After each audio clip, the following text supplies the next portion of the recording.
اما محمد میگوی دیوانه های، جادوگر های، اما محمد میگوی دروغگو های.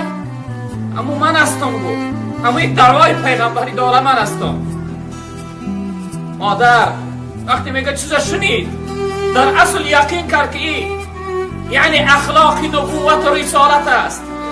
عنیق کرد که این شخصیت رحمتا للعالمین است و فرستاده شده الله رب العالمین است. زن میگه دیگر بیست و بیست خچه خبیده نتوانست و اشهد ان لا اله الا الله و انک رسول الله.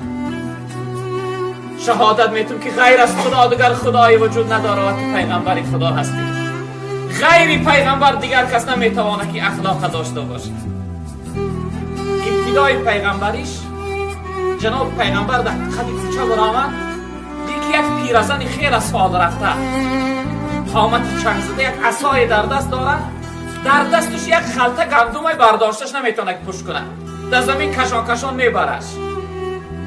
نو دعوت پیغمبر، ابتدای پیغمبر شاید یک سال گذشته است یا نگذشته.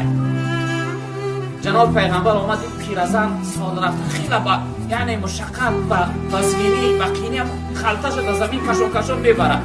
نزدش آمد، ای مادر گفت یا بار تا منزلت ببرم یا یاردمت کنم. او دور زمان در چنین احترام کلان سالها نبود. مردم عقل گم کرده بودند، حیوان صفت گشته بودند. یگان کس پدر و مادر احترام نمیکرد، یگان کس کلان سالها را احترام نمیکرد، یاردم کنی نبود. مادر گو بیا این باری تو را یعنی به منزل تبو برام. این مادر در حیرت افتاد، تعجیبش زد. میبینه یک جوانی که رحمدیل مهربان، میگه بیا با من تو را یاردمت کنم، دستگیریت کنم. این زن در حیرت افتاد، مرحمت گو فرزندم بیا من یاردم کن. جناب پیغمبر خلطش پوش کرد، همراهی این زن صحبت کردن تا پسی در زن رفتن. زن پیرانسال وقتی در پسی درش رسیدن گو فرزندم بس پیچه بگذار خلطه من، دوامش خودم میبرم.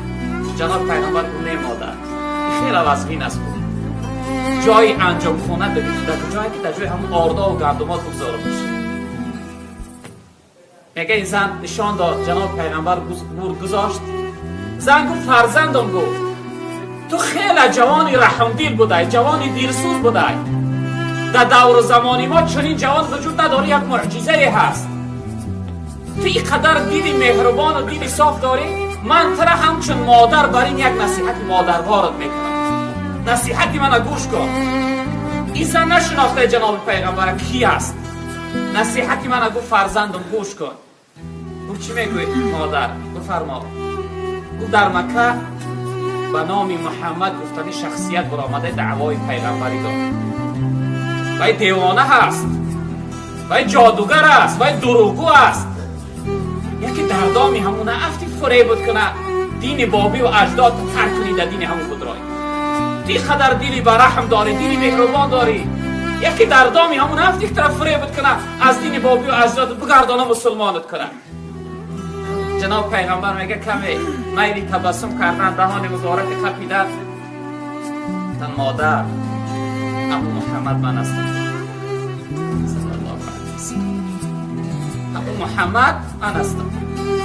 ابو محمد میگوی دیوانه های، جادوگر های، ابو محمد میگوی دروغگو های. ابو من هستم گو، ابو یک دعوای پیغمبری داره، من هستم. مادر وقتی میگه چیزا شنید، در اصل یقین کرد که این یعنی اخلاق نبوت و رسالت است. عنیق کرد که این شخصیت رحمتا للعالمین است و فرستاده شده الله رب العالمین است. زن میگه دیگر بیست و بیست خچه خبیده نتوانست و اشهد ان لا اله الا الله و انک رسول الله. شهادت میتونم که غیر از خدا دیگر خدایی وجود نداره و تو پیغمبری خدا هستی. غیر پیغمبر دیگر کس نمیتوانه که اخلاق داشته باشه. این اخلاقی تو اخلاقی ملکوتی هست، اخلاق آسمانی هست.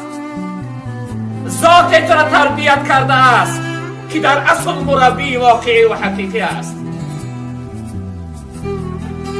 وقتی که اخلاق جناب پیغمبر دید دشمن است، در ابتدا تحقیر میکنه، بد میگوید، جادوگر میگوید، دروغگو میگوید، دیوانه میگوید. اما وقتی که اخلاقش میبینه تسلیمه که جانش فدا کنه، راضی هست که همه یعنی هستی و دارندگیش فدا کنه. برای چی برادران عزیز ما اخلاق محمدی نداریم؟ برای چی که ما رنگ سر صورت پیغمبر بزرگوار صلی الله علیه و سلم